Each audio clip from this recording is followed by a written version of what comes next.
Try and encourage that raving fan experience. 5 things to think about. Firstly, make them feel welcome. When customers come into your business, make them feel welcome. Then you've got to create exactly the right impression. We're going to be looking at each one of these in more detail. Find what your customers need, of course. The most important job of a salesperson is to find out what a customer needs. Then provide your solution to their problem, whatever their needs are. And finally, make sure they will return. There it is again. Your job has got to make sure that the customers come back over and over and over and over again. Firstly, make them feel welcome. How do you make people feel things? Anybody? How do you make people feel things? Of course, you can punch them in the nose, then they're going to feel that. But I don't mean that. I mean feeling inside. Sorry? You're a bit friendly. Okay, you're friendly to them. But your attitude, very important. In fact, in the communication of feelings, in the feelings that we communicate to other people, we use 3 things. We use words and we use tone and body language. Communication of feelings. And in fact, body language is by far the most important tool that you've got which will help you communicate feelings. It's your body language. Words amount for only 7% of the communication of any feelings. Words. Your tone amounts to about 38% of your communication of a feeling, but your body language amounts to some 55% of the communication of any feeling. It's your body language. And one of the first things that we've got to do to make people feel welcome is to make sure that our teams are using the appropriate body language. Now, this isn't necessarily the first thing you would think of, but it certainly is, without question, the first thing you should be thinking of. I'm doing some work with a chain of stores all over the country. And I went to visit their store in Fourways in Johannesburg a couple of weeks ago, 3 weeks ago.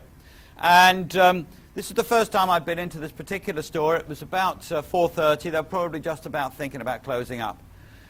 And as I walked into the store's about this big, not a huge place, but 6 or 7 members of staff, no customers.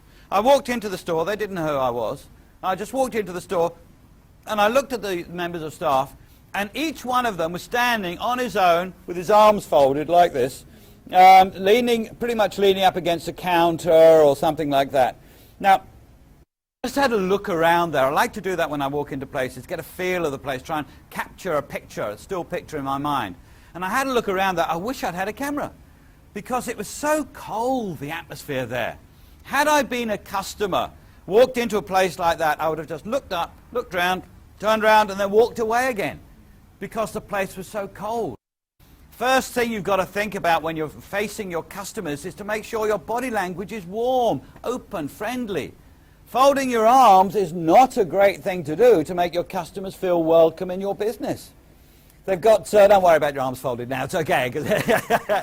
But the interesting thing about arms folded, you know, what does it mean when you've got your arms folded? Anybody? It's a defensive gesture. You're closed, probably, perhaps even negative. It's a closed, negative, defensive gesture. But if you ask somebody, when they've got their arms folded, if you ask them, why have they got their arms folded? Let's ask this gentleman here, why have you got your arms folded? You do what? You don't want to move your thumbs. I've never had that one before. Thank you very much. You never know with an audience, do you? You never know what you're going to get, do you? When people, normally, thank you, sir. Normally when I ask people why they've got their arms folded, they say, well, they're comfortable with their arms folded. Now, what's actually happening is this, and it is very interesting. When people, I get it particularly in the front rows of seminars. We've got about half the people in this front row with their arms folded. In the rest of the audience, 1 or 2 people, but half the people on the front row. Now, it's very interesting because what happens is this. When people are in the front row of a seminar, they are feeling a little bit exposed, of course, because they're in the front row, and outside of their comfort zone. So the brain is thinking to itself, uh-oh, we feel a little bit exposed here, sends a message down to the body. The body then folds its arms as protection, sends a message back up to the brain saying, not to worry, we're all protected now, there's no reason to worry. So your body and your brain are working in sync, working together, and that's why you feel comfortable. Well, no wonder you're comfortable if it works, if your body and your brain are working together. Now, interestingly enough, that arm folded, it actually shouldn't be very comfortable if you think about it. Your arms are folded, your muscles are all twisted up. It should be more relaxing, more comfortable to have your arms loosely down by your side where the muscles aren't twisted up. But that wouldn't reflect the way in which you think. Your body language, you see, reflects the way in which you think all the time.